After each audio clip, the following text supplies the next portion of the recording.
recording. Cool. So welcome everyone to our third session. Yeah. Yeah, it's lovely to see you all here today. Just get that out the way, or this evening rather. Okay, let me just mute this person.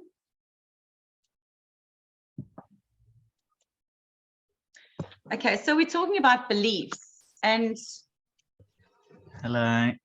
hi. Hello. Meet yourself, love. Me. Okay, so yeah, we're talking about beliefs, and we've called this session "Living a Life Beyond Belief" because we don't always know what beliefs are playing out in our lives unless we've identified them, and then we create situations and scenarios that we just think that this is just how we are. You know, this is just how my life is. But this evening we're going to show you how to that you can identify your beliefs, and we're also going to leave you with some tools and just to really open you up to how your life, how your beliefs run your life, like your beliefs and your assumptions run your life, and then you make choices and decisions based on a belief system that isn't really true to who you actually are. So a belief is really just information that was useful to our survival in the past. And what I mean by that is that when we were little, we created, well, we made an idea or made an assumption about something that happened in our lives, something we experienced. For example, our mother went to work and left us alone at home with a granny, or with the carer, or at nursery school, and then we felt abandoned.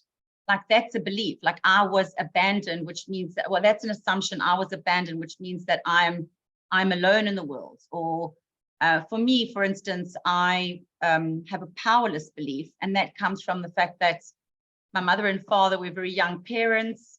I was a surprise, so they would be arguing a lot about money, and things got quite rough at times, and I was very little, so I created a belief and an assumption that I was powerless in that situation. Of course I was powerless because I was just very little, but I have lived my life out from that, from that I am powerless belief. Of course I was powerless to help my mother. I was powerless to stand up to my father, but because I was little, but I made that my truth. I thought that was true about me. So I grew up with this I'm powerless belief, which becomes unconscious because you don't remember that those things happened in your life, and you start to believe that this is how it is. So we then form these things called compensating strategies, and we start to strategize. So the conversation I had, and I only understand all this was because of the work that I've done and process. Like, I'm powerless, which means that I need to strategize. So how is that going to look in my life? So how that presented itself for me personally, thinking I was powerless, was I would align myself with powerful people. I would align myself with powerful institutions. I would align myself with the powerful person in the institution, because I didn't feel that I had my own sense of power. So you can see how that was playing out for me. It's very dysfunctional. At times, look, it did help me. I married a powerful investment banker. I've got 2 beautiful children. I lived the most amazing life, but it became dysfunctional because also what I was doing was I would hand my power over and then unconsciously doing that, and then want it back, and didn't believe that I had my own sense of power. So you can see how that played out in my life. Our beliefs. Here, let me just look at my notes here.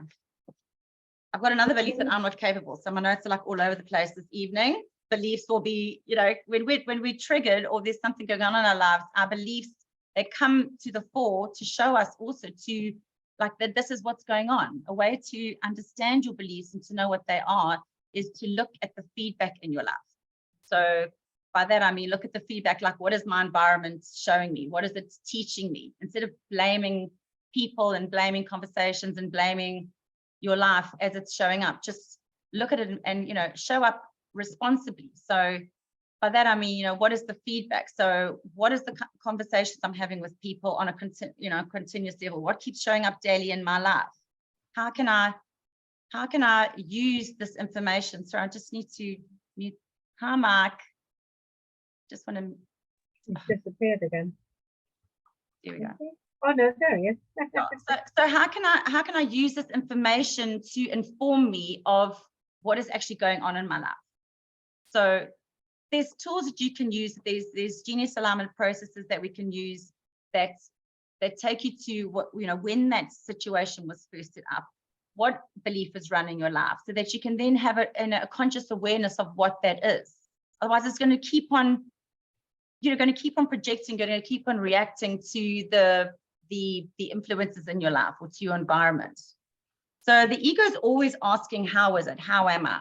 What is going on here in my life? It always has to know why, or what is going on. It has to understand what is going on. And so what we tend to do is we're asleep to that. We're unconscious to that. And we just think, well, this is how it is. This is my personality. This is who I am. But it's not the truth of who we are. And we have to wake up to the belief system that's running us, so that we have the tools and we can make different choices in our life as to how to respond rather than react.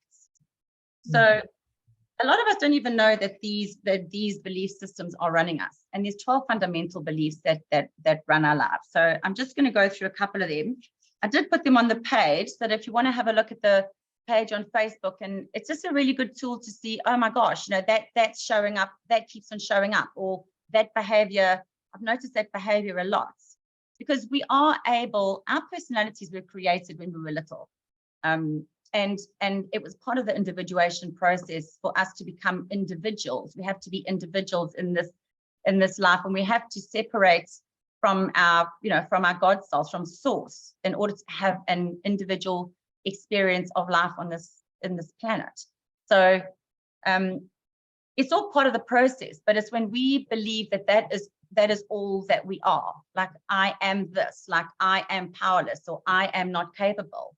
There's so much more to us, and our journey is back to source, back to our God self, to find out who we truly are. So, a lot of us get caught up in this is how it is, or this is how I am, this is my life. But that's when when I first started speaking, this is about life, living a life beyond your belief system that was there to protect you and to keep you safe when you were little. So I'll just read one. I'm powerless. So that's, I can relate to a lot of this, obviously, because it's my belief. But I didn't know that was running me initially before I started doing this work. Oh, here's Ek. Hello. Welcome. Sorry, can you mute yourself, please, my darling? So I am powerless is about seeking outward external results or symbols of power. So you can see how I attach to symbols of power would be, financial, successful people, successful teachers, because I had to have something that I could align with, because I didn't believe that I had that myself. The compensating strategies, how that played out in my life, is that so often it's about defining yourself by accruing symbols of power. Often people with this belief appear very powerful once symbols are obtained. The game becomes, once symbols are obtained, the game becomes how to keep them, because you're powerless. So for me, it was about having stature. It was about having money. It was about having things in my life and people in my life that made me feel that way. Characteristically being angry, and my children will really attest to this. And the thing is, I didn't know why I was angry. I didn't know what that was until I started digging deeper down to uncover what was going on for me. Because obviously, if you feel that you're powerless, you're going to feel a sense of anger. You're going to, things are going to make you angry because you don't have control of your life. And you keep on setting, you set up power bases to overpower people. I can definitely relate to that. It's like, I've got to get them before they get me. Assigning the power outside of yourself. I can't do it. It's not my fault, because then the victim comes in. I'm a victim to my circumstances. It's not my fault. It was that person's fault. So it becomes very, life becomes hard work, because you're fighting against something that's not that is a setup in you that's not really who you truly are. So another one is I'm not allowed to be capable. I just read a couple of these so you can understand, like from my own experiences, how that showed up in my life, and then the things that I did to compensate for that, which wasn't really true. It was something that I made up when I was little. So I'm not allowed to be capable is seeking freedom to do and have what one really wants. So I relate to avoiding situations where capabilities will or might be tested. I just wouldn't go for anything if I didn't know that I was going to be good at it. So it creates a lot of limiting, your life becomes very limited by that, by something that's not even really true. Constantly preparing, a very process orientated, but don't actually get anything done. So I'm like I used to be the perpetual student, always learning. So I didn't actually have to go out there and put anything out, because in case my capabilities are shown up, in case I'm seen to be not capable. So I just hide behind learning the whole time. A lack of commitment. I mean, I used to be a lot like that. I would start something and never finish it. A friend of mine said when I first started this work, she said, "Wow, that's one thing that you've really done, Sharon, and followed through, because you never follow through on anything." So it's obviously something really close to your heart.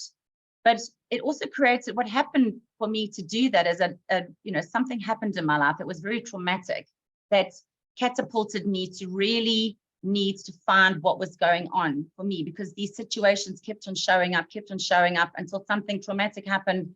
I was like, right, I really have to dig deep to find out what keeps on producing this experience. And then that's when I really went on this journey of self-discovery and found out that it was this false belief system running me that was creating a false perception and a false personality, and my life to be in, well, what looked like, a lot of drama at times, actually. So it becomes you can start to learn through very painful experiences, through your belief system. But when you wake up to them, you can use them as a tool to figure out what is actually going on here. Who am I? What is important to me? What really matters to me? And so, we're all obviously on this journey of self-discovery, because we're all here this evening.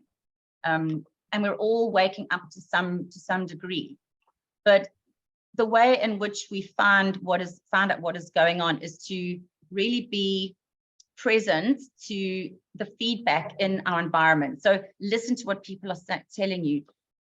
Be observant to what is going on in life. What keeps reoccurring? What is your story? What story are you telling yourself? What is the narrative that keeps coming up? Like, and you can listen to the words you're using. So I'm really stupid. Like, that was dumb. Why did you do that? That always happens. Why does that always happen to me? That always happens to me. Oh, that's just my life.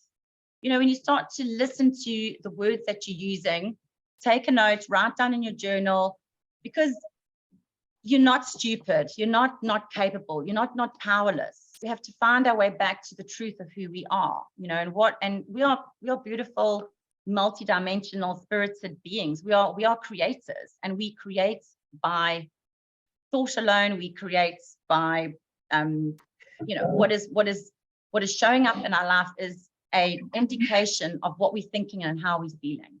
So it's very important that you understand the 12 fundamental beliefs, because you can use those as a way of directing your narrative that suits you, or looking at it from a higher perspective, or really like feeling your way with your heart. Like, is this really true? Is this really mine? What was going on in my family at the time? How were my parents' relationship? What did they tell me about money? What did they tell me about the things that I can or can't do? These are not truths. This is not who you truly are. Okay, so Lou, you can take over from here. Wow, I'm sitting here going, crikey. That's all cool, very cool stuff. How did you know that? A lot of hard work. Yeah, beliefs. I mean, hell's bells, beliefs. Getting to grips with your beliefs is like a process of understanding, for me, understanding them and what they are, and how they control you and how they control your life. I'm moving my hands around. I don't like that. I have to remember to try and keep them out of the way. But by beliefs, I just wanted to say, I mean, most of you probably know this, probably, definitely, but I'm going to say it anyway.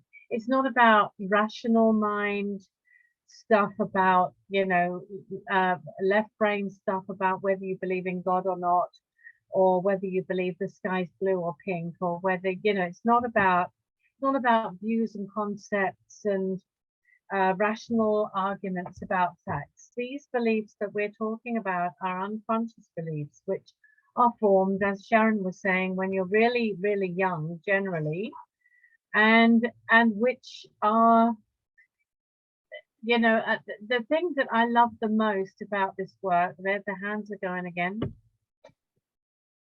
The thing On them.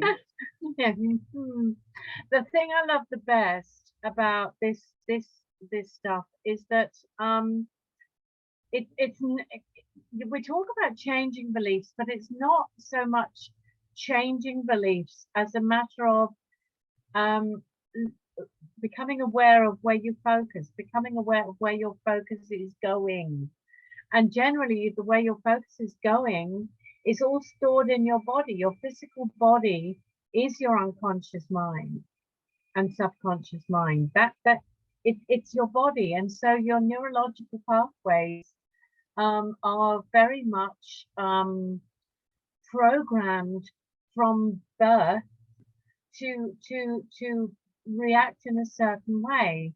And to some extent, it's like, you find yourself feeling things that you don't really want to feel, but you're feeling them, and you think, why am I feeling like this? With your intellectual mind, you might know that you needn't feel like that, but unconsciously, these paths of least resistance are what control us, and even, I reckon, most I can't even speak it, spiritual teachers and, gurus and people, they all have their beliefs in place. It's like it's something that is not, it's not something you can cure. It's something that you can learn to refocus. And I think that's what it's about. Beliefs create reality, but so does focus. And even though our unconscious beliefs control a lot of our behavior and a lot of what we do and what happens to us and how we end up and what happens in our lives, although that happens, it's like at an unconscious level. Once you become aware of that, once you have the tools to actually go into where that came from and really reveal it to yourself, and become aware of it, that's you can then you have choice. You don't have choice if you're a victim of the constants. You don't have choice if you're a victim of going off. It's like all when things happen to me, for instance, with my, I've got family problems, say, I've got my son in Australia, my daughter here, my granddaughter here, and there's been shit going on at both ends, and my default is to go into poor me, why me? I don't deserve this. Why is this happening to me? And it's a whole, powerless thing that I have, and a lot of people have a powerless belief. But I can very easily fall into my default of going, why me? And now I become what am I trying to say? Becoming aware of the default, I think, is one of the most powerful things. Because once you're aware of what that default is, when you're feeling it, you know that it's not just it's not random, it's not real. it's like, it's just somewhere where you're going. It's just somewhere where your nervous system is taking you in a way. It's just somewhere where you go automatically. And that's where your focus automatically goes. So if my focus is automatically going there when I'm not aware of it, then I create more of the same. It's like it's like a, you know, it's like being on the hamster wheel and just, oops, I'm nearly knocking out my earplug. It's like being on the hamster wheel and going around and around. I don't know if that makes sense, but I hope it makes sense, because I feel like I'm rambling a bit at the moment. But the wounding that we get from those things that happen to us in childhood, the pain of our woundings, we spend our whole lives trying to resolve that.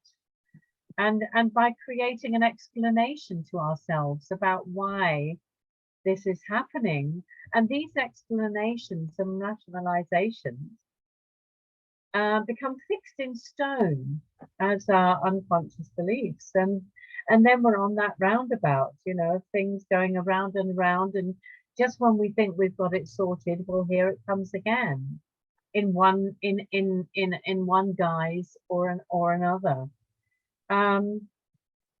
So because focus creates reality, this is a sort of slight deviation here, because I'm looking at my notes here, because focus creates reality, and what you're unconsciously putting a lot of focus on is what you don't want.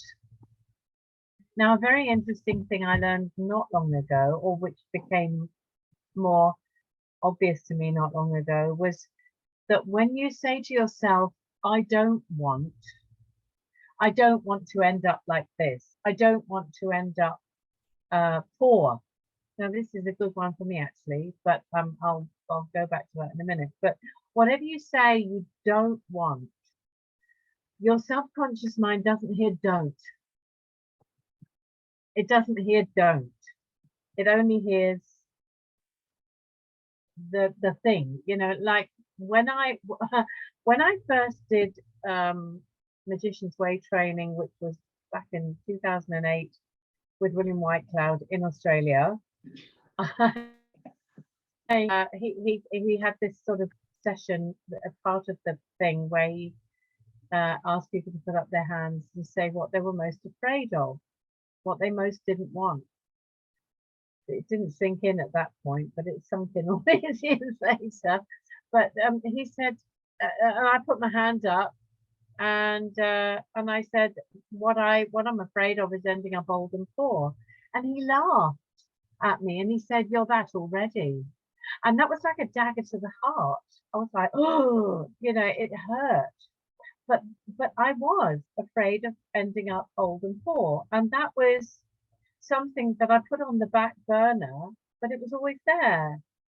And then my mother died, and I inherited money, and I invested it in something that went tits up, and I lost it all. And it's like, oh my God, my you know, my belief of my fear of what I didn't want. I don't want to be old and poor. My subconscious mind didn't hear the don't. It only heard old and poor. I want, not I don't want, I want to be old and poor. And that was a really powerful realization for me. And I think that happens to a lot of people in one way or another, is when you talk about what you don't want. You know, that's you've got to change that within your internal dialogue. And I think basically in life, our job is to uncover those unconsciously held beliefs, and focusing on what we don't want is like our default setting. Because most people focus on, you know, oh, I don't want this, or I don't want that. That's what I hear people saying all the time, what they don't want. And I hear myself saying that a lot as well. And, you know,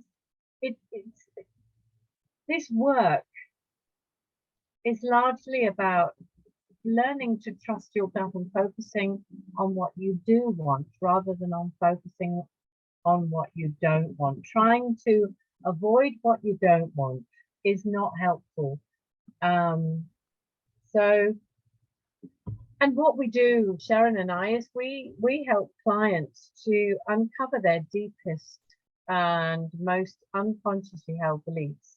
And it's a process that needs to be committed to. And once these things are brought into the light, I think once you see it, because unconscious beliefs hold so much power, once you see them, it's not just a question of seeing them, it's a question of using your will to focus on what you do want. You know, because it's like when you know what you really want, when you're in your heart, you know what you kind of think, oh wow, I'd really love to do blah, blah, blah. But then what happens is your rational mind and your unconscious beliefs comes in to feed you all these thoughts about, well, I haven't got enough time, I haven't got enough money, I don't have enough education, I haven't, you know, I don't have the right stamina, I don't, you know, what do I have to do to be able to, and we know that, those of us who've done certain amounts of trainings, we know that that's what happens. But, you know, it's the path of least resistance. It's where we go because of the result of our wounding. We go to where we think we're going to be safe. Your unconscious mind is trying to protect you against the wounding that happened to you when you were a child. And it could have been something as innocent as your mother needing a pee and leaving in your playpen, and you fell over and bumped your head, and she was in the loo, and you end up with this kind of belief that, you know, you're not loved. You know, it can be something really little, or it can be bigger things for other people. But yeah, none of us are immune from this, because it's referred to as the battle of evermore. It's like always being uncovering these hidden beliefs, uncovering the unconscious beliefs, and always being remembering that every day, remembering that that's what you need to work on. What do you I think also, Jen? you know, you can never challenge someone on their beliefs, because they will always give you examples of how that is showing up in their lives. You know, like if you say to someone, what's a good example? But you know, like the reason why it's showing up in your life is because you believe that to be true, and what you expect you get. Whatever is coming from you, however you are seeing yourself in the world is what you're going to get. It can't be any other way. So you start the process of uncovering your unconscious beliefs that I did not know that I had an unconscious belief that I was powerless. People would look at me and think I was very strong. I came across as quite powerful. My life looked very different to how I actually was, what was actually running me. I mean, I didn't feel it, but it was unconsciously running me.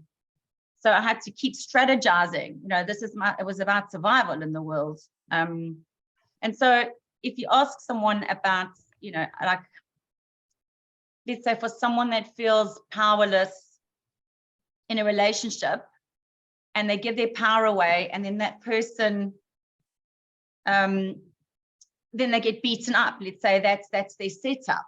That woman will say to you, no, men are bastards. Like I never find a good man. I never have good relationships. It's coming from an unconscious belief within her. And if she doesn't know what that is, if you don't heal that, it doesn't matter what you do in life, it's going to keep on showing up. because that is what you believe to be true. It's your an unconscious energy is producing that's your environment. So, you know, so you start there, you're like, right, what am I, you either have a coach, or you start to look at what is coming up in my life, what keeps showing up, what conversations am I having with myself, what's my story. You start there. And then they're like peripheral beliefs, like, let's say, okay, so the fundamental ones for me are I'm powerless, I'm not capable. I mean, I also have a bit of I'm insignificant, which, I mean, if you ask my children or people that know me would never think that, but it is there. So if there's a belief that I'm insignificant, which actually, I even know what formed that, was that when my sister was born, I was only a year old. And my mother brought home this baby. She had no one had really told me what was going on. Back in the day, parents didn't communicate. Suddenly this baby was there. And I was like, ta-da, in my shine. And I'm here to, change the world and be my true nature and purpose. And then this little person was there that my mother and my father had to focus on. And suddenly I was just left in my mind. That's what I made up that belief, that I was insignificant. Suddenly I'd had all that attention, and now here's a little baby, and I'm suddenly insignificant, and so I created compensating strategies for that, so that I could survive in that family, so I could survive in the world. What do I have to do now? If I'm insignificant, if no one's noticing me, what is it I have to do to be noticed? And so it forms part of your personality, but there are ways of changing that. It doesn't mean you have to drop everything about your personality, but you can start to have a different behavior.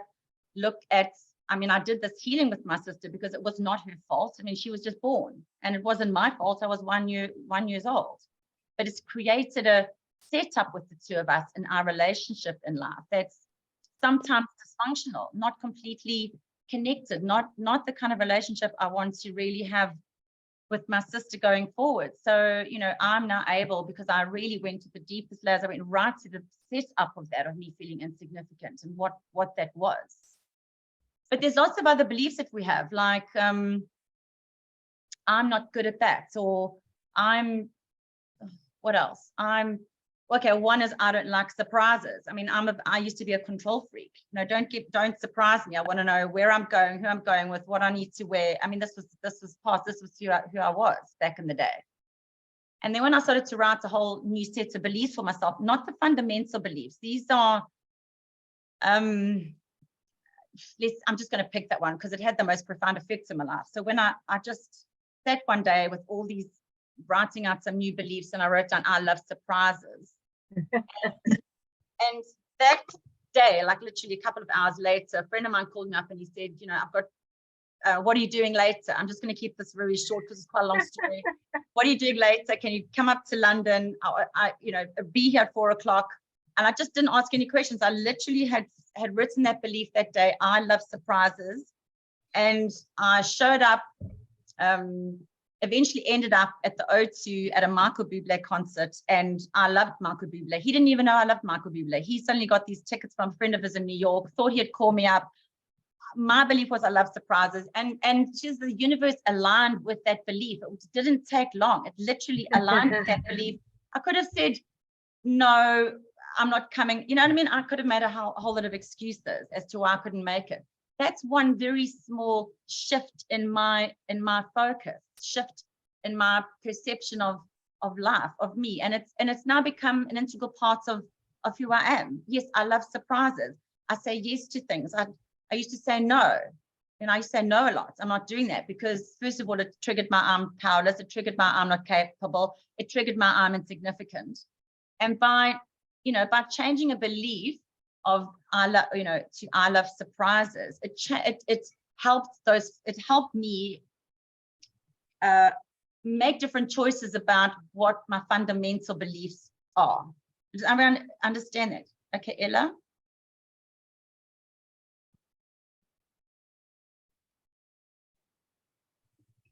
Are you unmuting? I'm trying to unmute you. I don't know how to do it. Oh no, you'd have to do it because you're the boss lady. Oh, that's it. I've done it. There we go. There you are. Sorry. But it's really interesting what you're saying, because, so excuse my attire, I've tested All right, positive no, for you are. COVID today. Okay. I feel terrible, but I wanted to jump on. So it's really interesting what you're saying, though, because you were saying, oh, well, I used to say no and now I say yes. But my problem was I used to say yes far too much. And that can also be a problem. So I kind of used to be like the ultimate people pleaser.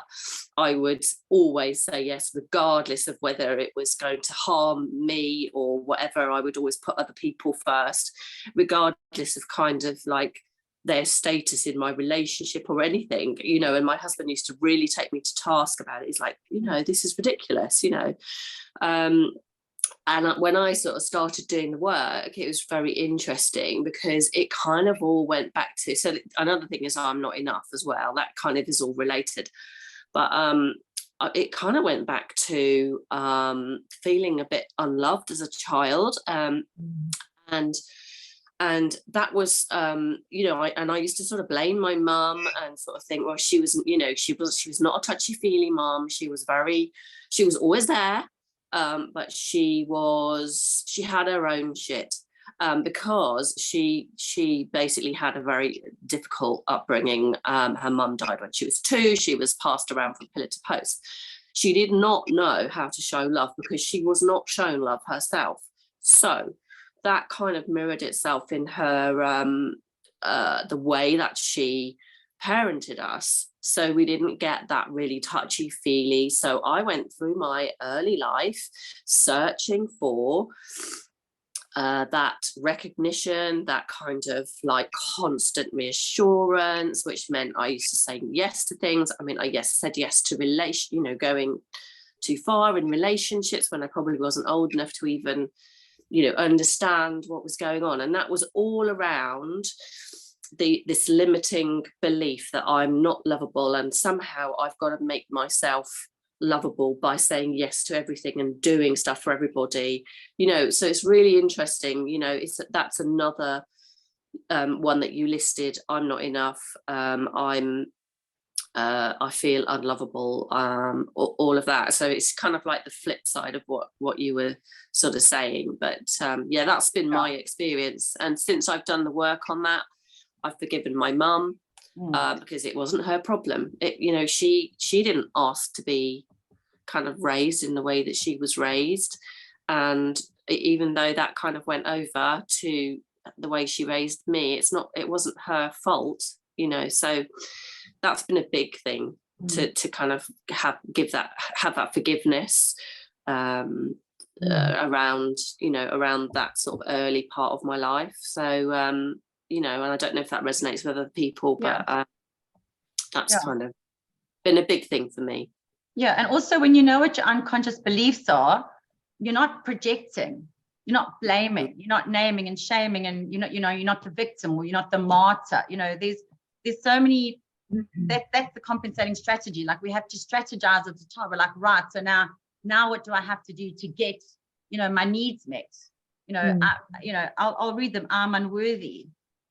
That's a big one. Most people feel unworthy because you've like had that separation from source, from God self, from, you know, babies don't even know that they're not separate from their mothers until they realize that they are, because then they suddenly feel unloved. Something happens and they feel unloved. I didn't get my needs met. Why aren't I getting my needs met? Does that mean I'm not loved? Does it mean I'm not enough? You know, I don't belong. Like, that's a big one. I don't belong. And so people who don't belong are usually people that you see in Camden. That's one of my biggies. That's one of my biggies. Yes. I don't belong. Yes. I've always been on the outside looking in. Yeah. Always. And it even shows up in myself.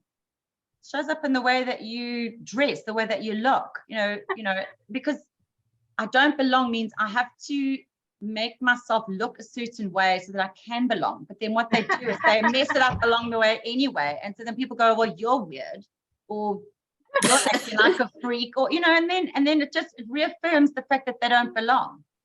I need to control myself. I can't trust myself, others, or the world. I don't have the capacity. I'm insignificant, invisible. I'm powerless. There's a right way. And there is a way that things are done. There's a way that things are in the world. People that always like need certainty. And that's a lot of women too. It's like they'll be in a relationship because they need certainty. They need to know I'm safe in this relationship. And so you're making choices that aren't really true for you. Yeah. I'm not allowed to be capable, and I need to be perfect. A lot of things about beliefs also, which is just coming to my mind, is that because it's familiar, because the way our lives are generally what's happening in our lives, and what we attract into our lives, and what we find in our lives is as a result of what we believe.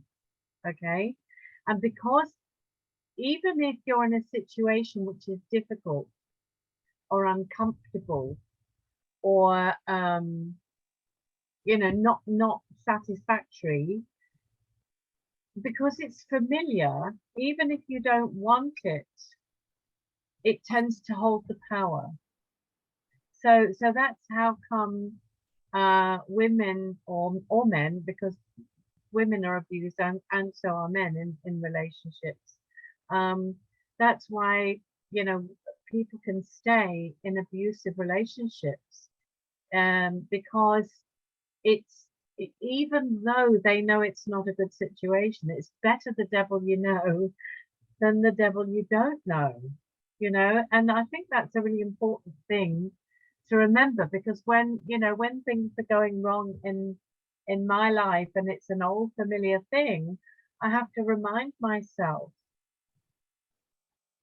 you know, that this is familiar, and that's what, you know, that's why I hang on to it. And then to break that cycle takes will. To break that cycle, it takes you know, feeling the fear and doing it anyway. When there's something you want to do, you know, it's like the identity loves the familiarity of the past, and prefers that to the unknown of what the future could bring, because the unknown is unknown, and it's scary when you're in a state where you're fixed in a certain way of being. Even though it's horrible, it's familiar, and the unknown is scarier than the safety of the known. If that makes sense. Yeah, but you also have to get to the core of the core. You know, have to get to the core. You have to get to the core of what first set that up when you were little. You're not going to know what that is unless you, you know, have a process done, or you get some help somehow, because you're unconscious to it. You can't change a situation, or you can't solve a solution on the same level of consciousness that created that. Einstein said that. You can't solve a problem at the same level of thinking that created it. You have to rise above it. You have to look at it from a higher perspective. You have to heal it. And also, know, when Louise says, you know, feel the fear and face it anyway, that's only because you have healed that childhood wound. Because you can keep saying to someone, fake it till you make it. That you can't fake it till you make it, because there is a childhood wound that is keeping you unconscious to what is running you, that belief system that's running you. Like, if I didn't feel that wound, I would have carried on meeting men, giving my power away, and wondering why I kept on messing up in relationships.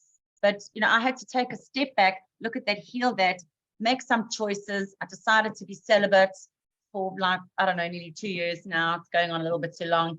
You know, making different choices in my life, not always attracting men and giving my power away, and in that cycle just on and on and on. And it seems all fabulous and wonderful to start with. It looks like it's amazing, but actually it just becomes very dysfunctional in the end, and it blows up because there's a belief system running there, and I'm giving my power away, or I'm not feeling significant. So, I also teach a course called sologamy, where you marry yourself, and that's really about coming home to you, and you can't be with someone else until you really know yourself truly and ultimately, because otherwise there's this, your belief system is running unconsciously, their belief systems are running unconsciously, and it's become a nightmare, and it becomes hard work.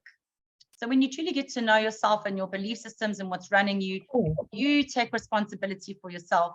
And you're not projecting and blaming the people around you. So, like Ella was saying, she could heal with her mom. You can have compassion. Who's screaming and shouting like that? Sorry, it's me. I've got cramp at the back of my thigh, and I don't know quite why that's Going to happening. mute you. Okay. Yeah, and also, you will make everything personal. It's like everything is happening to me. Everything is happening in the world, and it's the government, and it was my teachers, and it's the, it's blah blah blah, and like it becomes a very helpless way to be in the world. But when we know how to heal the wound, when we're taking responsibility, we are taking responsibility for what's happening to us. We can forgive the people that hurt us. We can. It's like they didn't know, they were doing the best they could with what they had. And even if that person isn't here any longer, and even if they are here, you don't have to have a relationship with them, but you can forgive them for the way that they treated you, because you are now in control. You are taking care of your life as a responsible adult in the world. You're not that, you've seen people, you can see when two people argue, you can see they're back to being 4 years old. I mean, I'll say to my friends, oh my God, are you in the playground? Like, who's in the playground? We're in the playground here having a silly old argument. It's like 2 4-year-olds arguing, because you wouldn't talk like that or argue like that if you really were an adult who was taking responsibility for their behavior. You would come to that situation from a higher perspective. What would love do? What are my highest values here? This is a different way of speaking to yourself, and then you can guide that conversation with that person or that argument in a way where you're not being triggered, they're not being triggered. You can create a completely different outcome when you start to understand what unconscious beliefs are running you. I just want to see if there's anything else here. To always ask, am I reacting or am I responding? Because life is happening all around us, and we always have choice whether to react or to respond. But when we're unconscious, it's very difficult to know where that's coming from. That's coming from your ego. That's coming from my dysfunctional side. That's coming from my childhood, concepts of myself. It's not true. But if it's unconscious, we're going to be reacting and not responding. So there's, ask yourself, how would I love to respond? And what is it that keeps showing up? So obviously, I always used to say to my daughter, where you go, there you are. Wherever you go, there you are. Because you can't go, well, I'm going to move to this place and then have a different situation. I'm going to leave the country and have a different situation. I'm going to, because wherever you go, there you are. And there are your unconscious beliefs, and there is your programming, and there is your setup. And if you're unconscious to it, it's going to keep on running your life in a way that may not be how you truly would love to have it. So it's really up to you to do the work and embrace the journey. And it's a beautiful journey of self-discovery, actually, is to find out who you truly are without this unconscious belief system running you. Yeah. Anyone else? Ella? Sorry, I don't want to dominate, but it's so interesting because my sister, she has, wherever you are, there you are. She has moved around so much. She's moved around the world. She's moved around England. She always falls out with people. She unfortunately, she is in the blame sort of game, and hasn't really got to a point where she can recognize that if she changes herself, everything around her will change, and it's such a difficult situation because I've felt quite responsible for that in the past, and I've had to actually take a step back from it because You know, I've been doing the work, but she can't bring herself, you know, to do it, unfortunately.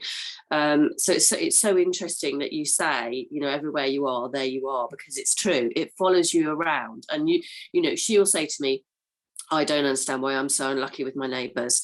I don't understand why I get into arguments with people, or I don't want to live in England because I don't like the government. I'm going to move to Wales, which is what she's just done, literally. So, you know, it's so interesting when you actually think about kind of what's behind all of that. But it's also not your responsibility to fix other people. You know, that's really something that I've really learned as well. So, sorry, that's me. Thank you, Ella. You always have brilliant shares. Thank you. So just to conclude, because we're coming to the end now, Louise is going to do beautiful meditation. If you just go back and look in the group, if you're in the group, which I'm sure you all are, and just look at that, look at the fundamental beliefs, and just jot down the things that you're starting to know, because this is about you waking up, being conscious, and just jot down in your journal, in a book, what you see as that keeps on recurring in your life, and the strategies that are playing out in your life. So in your everyday life, start to take notice, start to be conscious, be awake. You know, Bruce Lipton says we're actually unconscious 95% of the day, which is really quite scary, because then you're being run unconsciously by your unconscious beliefs that were created when you were 3 or 4, 2 years old. You're an adult now, and that's a very scary position to be in, if you think about it. So, you know, wake up and be conscious of what is running you. Be aware, write down in your book, and see how you're strategizing. Look at the feedback from your environment, because then you can just be the observer. Go, wow, that's fascinating. That keeps on coming up, instead of going, oh my God, I can't believe that's coming up. And then we start to create drama, and that person's, you know, doing this and that, same as Ella's sister. You just go, right, I'm just going to stay put. And I'm going to notice that here I am, I'm the common denominator. All these things are playing out. They keep on playing out. They keep on happening. Write it down. Go, right, what can I do about this? Can I make different choices? Can I look at this from a different perspective? You know, then you're bringing all the energy back into your heart, and you're able to function better in the world, and you start to project a different reality, because you're changing your, you know, you are looking to see, what is it that I am projecting here? It's all about self-responsibility, and responsibility means able to respond, able, responsibility. How am I able to respond? Am I freaking out? Am I blaming? Or am I looking to see, how can I make different choices here? And like Ella was saying, you know, it's not about changing the people around you. It's about changing yourself and being conscious of your beliefs, be conscious of what's running you. And then also to write down, like I did. So I'll give you a couple more examples.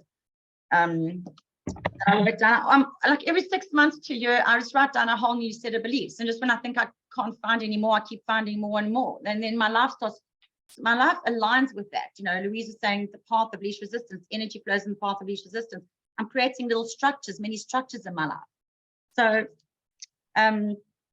one that I've written down, I am, and everything that comes after I am is true. Everything that comes after I am is created. I am present and engaged in life. My life is starting to represent that. I am open to receive love. I'm integrating all parts of me.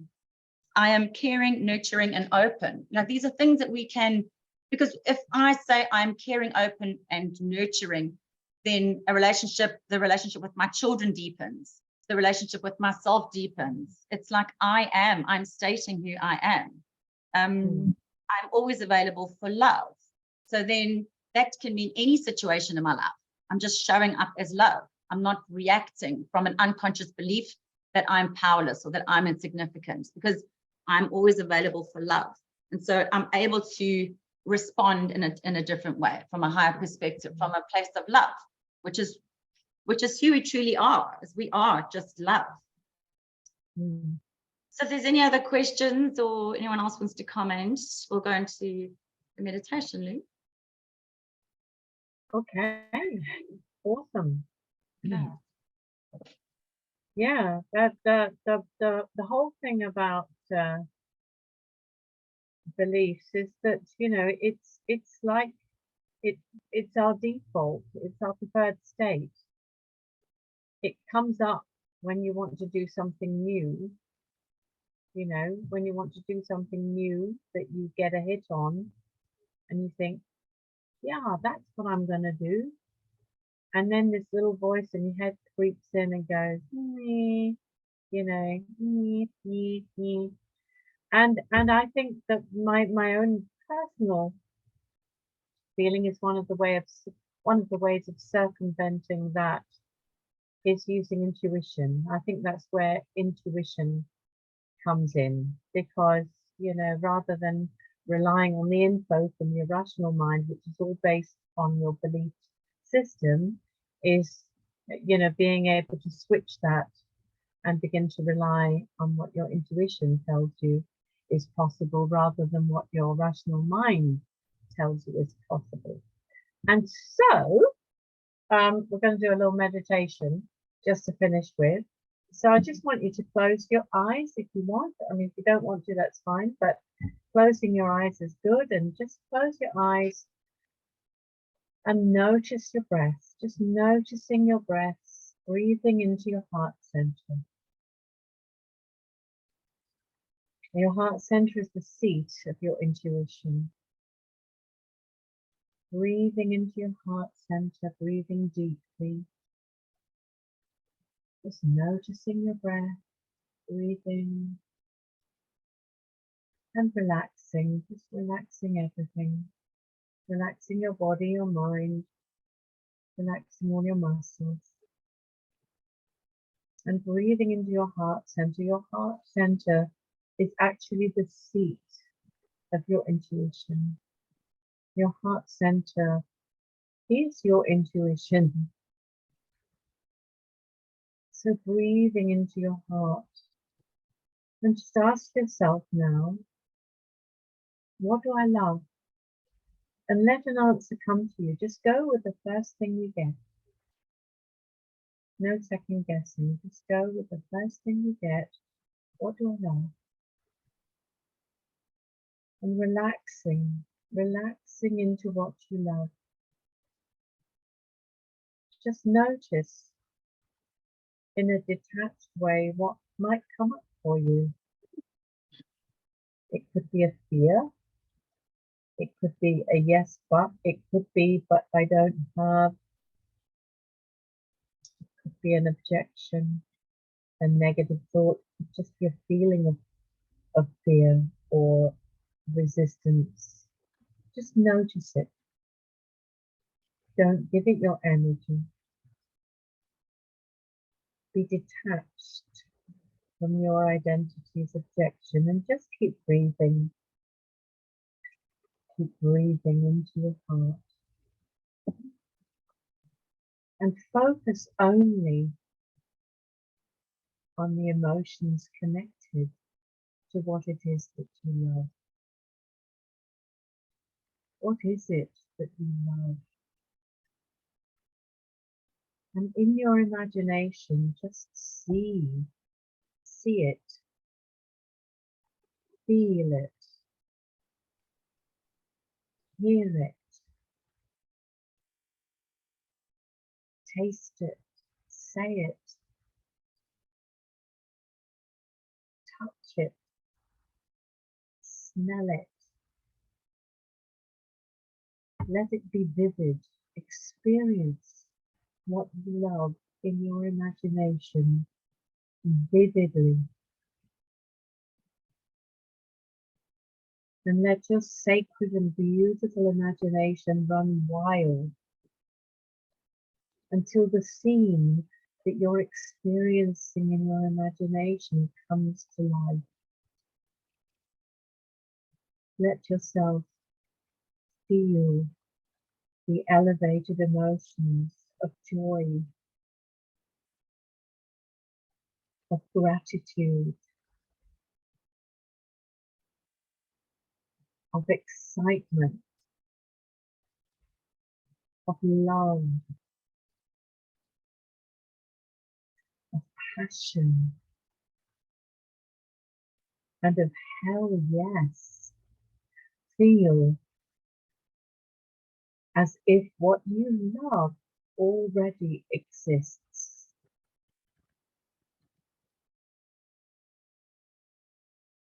Feel it in your heart, in your gut, in your brain, and in your entire body, embodying what you love. Make what you love your new reality. At any time when you have doubts or fears coming into your mind, all you need to do is to close your eyes and switch channels to what is it I love and how does that make me feel? How would that make me feel in my future? What am I feeling when I have what I love? It's like fast forwarding yourself into your future reality and living there with everything already around you that you desire, that's good, that you love. You would give your right arm for. Just be in that vibration. Live in that vibration as much as you can. Just breathing and feeling and knowing that because this is a universe of vibration and frequency, that whatever vibration you are putting out into the universe is a signal that brings something that matches that back to you, like attract like. So know that all you need is your imagination, knowing what you love, imagining that as being real right now, and letting the magic come forth.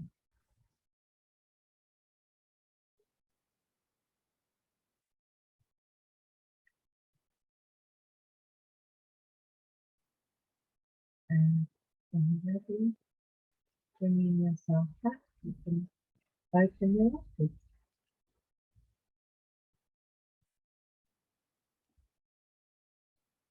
Thank you.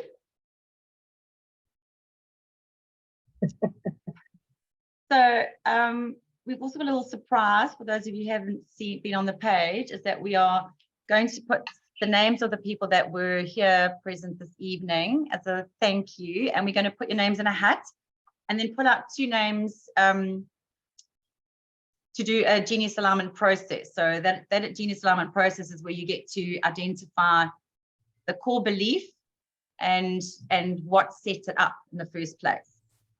So that you can heal, rewrite, and reprogram, so that you can be conscious of what's actually running you. So we're going to offer that to 2 people this evening, one session with me, one session with Louise, and we'll put the winners in the group.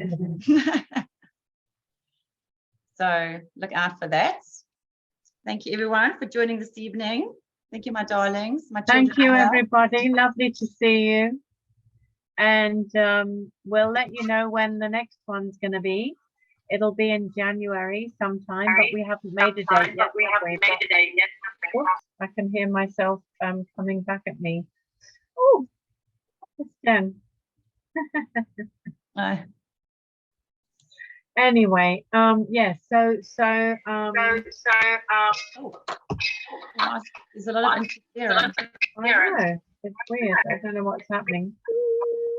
But anyway, thank you everyone for coming, and we'll put it on the page.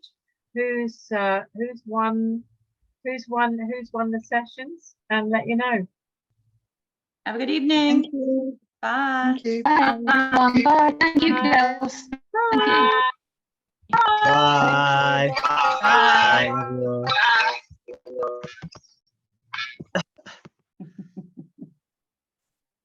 Oh, so